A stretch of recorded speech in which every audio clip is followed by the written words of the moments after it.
Kasi doon ang rally.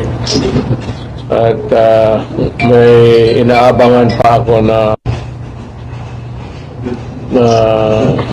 yung pinakakal ko yung aming nose doon sa foreign affairs at foreign policy during my time. But let me be very clear on this. We have not conceded anything to China. There might have been exchange of control over the Chinese China Sea. Pero those were really territorial in nature, not involving the encroachment of China in their exclusive economic zone. Iba yun. Yung sabi nila territorial, we are studying it still until now so that I can give you a concrete picture of everything. Ang problema lang nito, maraming hindi naman they are not party to any of the discussion at itong biglang gentleman's agreement with Xi Jinping. Nobody but nobody in the Philippines today, either the Supreme Court, the Presidency, or Congress, can concede anything about territories. Hindi gawain ng presidente yan. And ang ano ko lang is even this stupid ex-Justice Carpio is harping on a gentleman's agreement of which certainly he was not there, and is beginning to expound on the consequences of the resort or whatever wrong there was committed in the agreement. Aside from the fact of having a handshake with President Xi Jinping, the only thing I remember was that status quo. That's the word, na walang galawan, no movement, no armed patrols there, as is where is, para walang magkagulo. Hindi tayo magkagulo. Yun ang naalaala ko. Wala akong I do not there's a new word. I do not even know the ayunan. Sure.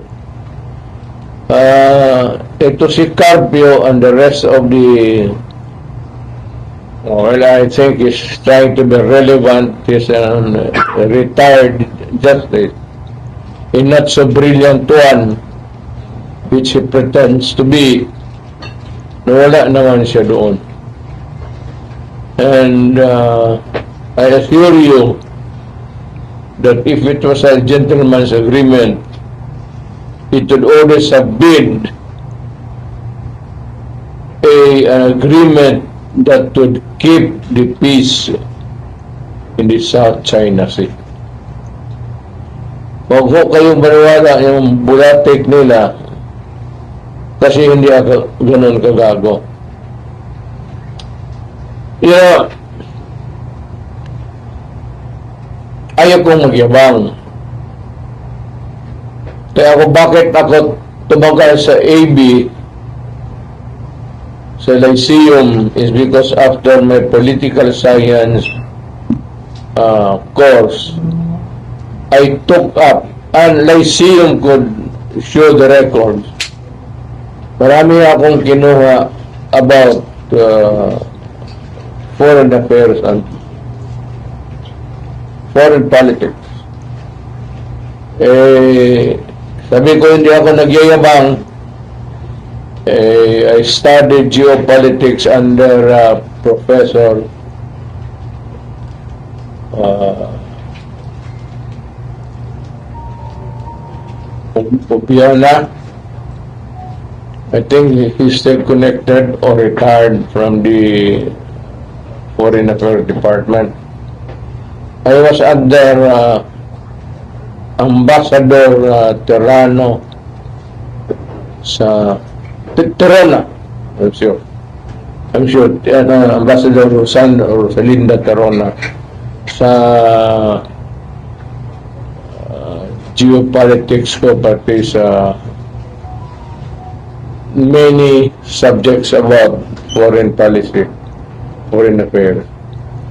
I had my diplomatic practice and procedure doon sa kay David Lapos, and political thought I was under Jose Maria Sison. Yun o nagturo sa amin. Ewan ko kung mas may bright pa doon. Kaya sinasabi ko, it would be good and it would be healthy for Carpio to just shut up and not muddled up the things of which I was not there. Hindi ko na siya kinukondemn.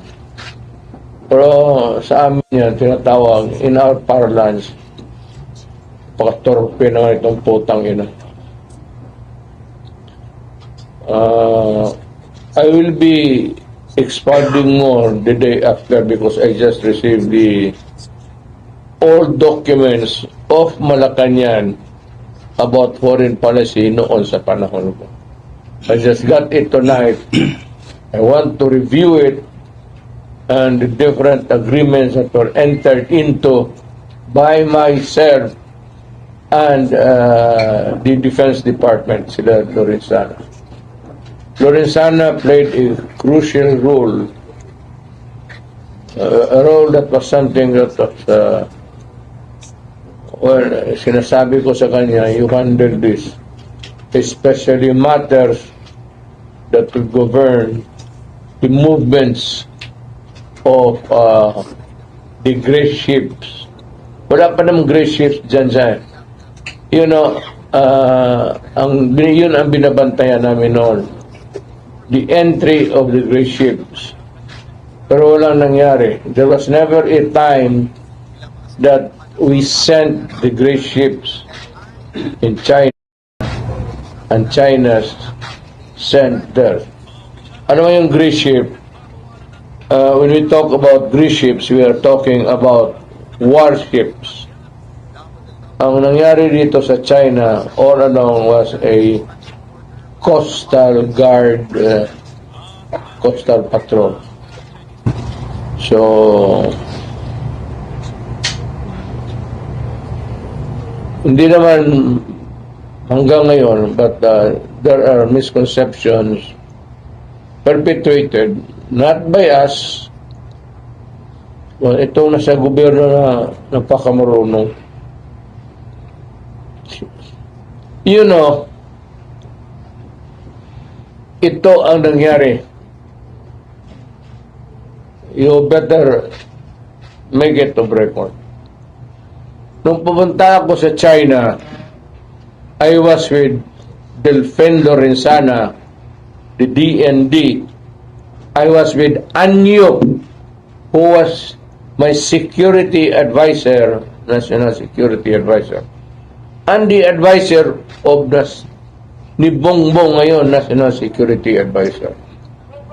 Nandoon sila lahat, Esperon, and my cabinet members, lahat sila. Ito ang opening remarks ko kay Xi Jinping. Kunin ninyo ito. Kasi harap-harapan kami